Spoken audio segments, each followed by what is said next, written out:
গাজীপুরের শ্রীপুরে চাঁদাবাজি, বাস ভাঙচুর ও আগুন দিয়ে হত্যার হুমকির প্রতিবাদে ঢাকা ময়মনসিংহ মহাসড়ক অবরোধ করে বিক্ষোভ করেছেন প্রভাতী বনশ্রী পরিবহনের শ্রমিকরা।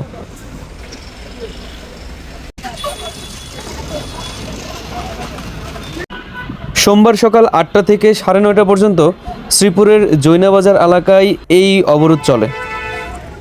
প্রভাতী বনশ্রী পরিবহনের ব্যবস্থাপক তুফায়েল আহমেদ জানান, রোববার গভীর রাতে গাজীপুর ইউনিয়ন ছাত্রলীগের সাংগঠনিক সম্পাদক ফাহিম আহমেদ ও তার সহযোগীরা স্ট্যান্ডে রাখা দুটি বাসে ভাঙচুর চালান এবং শ্রমিকদের মারধর করেন।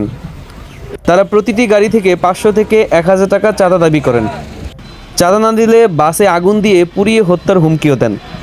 ওই সময় প্রতিবাদ করায় পরিবহনের হেলপার আরিফ হোসেনকে তারা ধরে নিয়ে যায়, যিনি এখনও তাদের হেফাজতে ছিলেন। এই ঘটনার প্রতিবাদে শ্রমিকরা মহাসড়কে অবরোধ করলে সেনাবাহিনী, হাইওয়ে পুলিশ ও থানা পুলিশ দ্রুত ঘটনাস্থলে পৌঁছে হস্তক্ষেপ করে।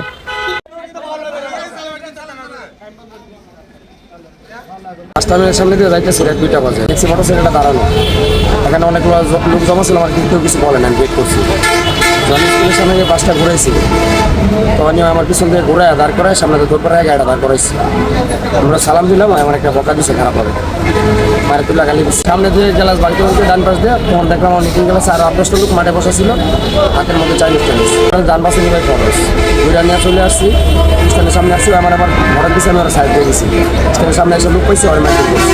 ওটা কি আমার জায়গা নাকি? এটা কি আমাদের ওই দিক কেন দিচ্ছি গাড়ি?